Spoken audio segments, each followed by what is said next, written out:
phone working, but I couldn't get my computer on, so I hope the upload quality is okay.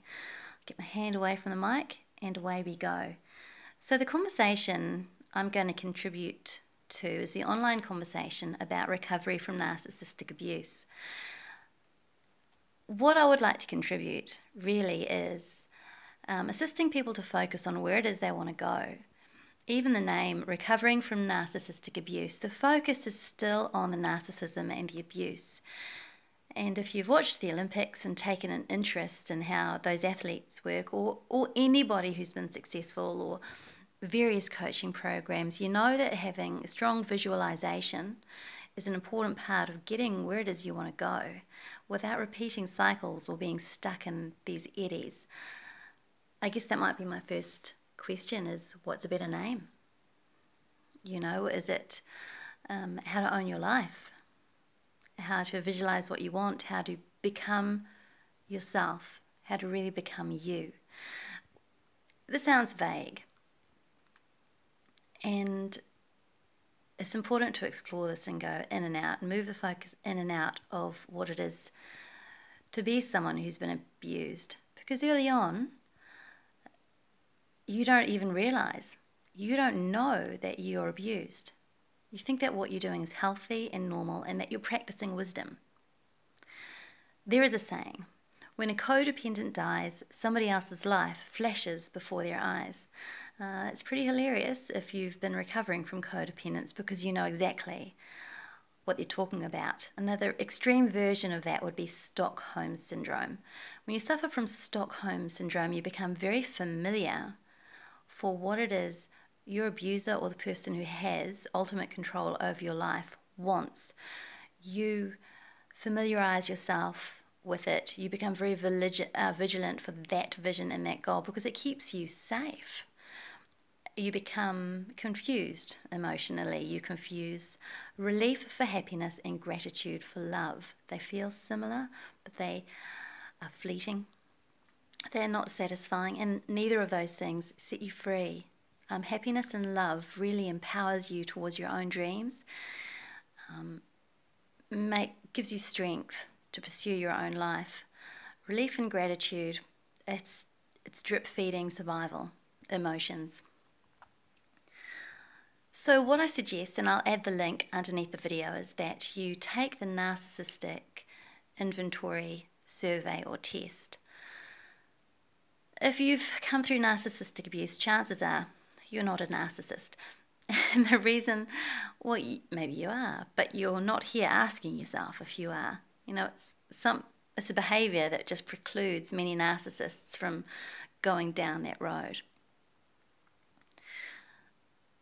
A sensitive person who has learned or developed vigilance towards making sure other people are happy and they're not hurting other people or harming other people holds themselves to very high standards.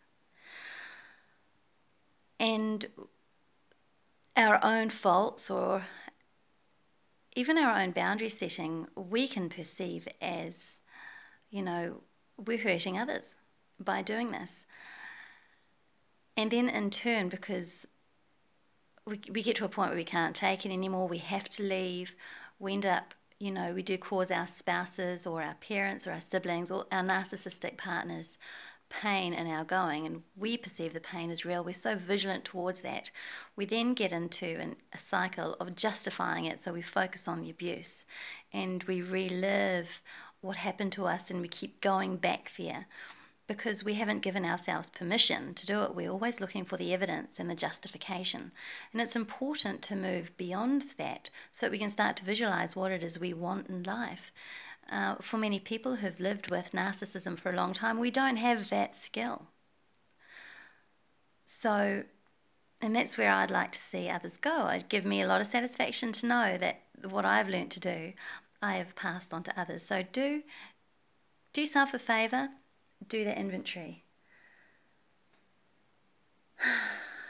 The other important thing about this is, if you don't, it is true that other narcissists will find you if you have the kind of personality that you're looking for. So, I don't know, there's this theme that says, oh, you need to know all the signs of narcissism and be so au fait, and you need to focus on this all the time. The problem with that is that you can always be over vigilant once again. Everybody has a degree of narcissism, and there are people out there with healthy narcissism that would make excellent life partners. They would score somewhere in the centre band, the middle section on the narcissism inventory. But they're reasonable, you know, you can talk through things with them. Yeah, narcissism is these beautiful, fascinating, charismatic people, yes, it's a generalization, who don't have the capacity for really feeling empathy with you. But then there are other people who have got healthy egos, who damn well they're going to go for what they want, they're going to communicate what they want, they're going to hope they get it, but they also are capable of love, and through communication able to empathize and change what they do, and that's kind of a healthy pattern in life.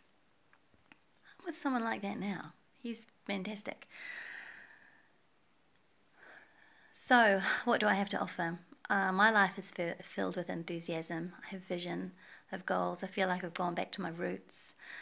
I give very little time to thinking about what it is I've survived. I no longer rage or cry when I'm by myself. I'm able to let go of things that aren't working for me and walk away. And I'm happy. I have love and I have happiness.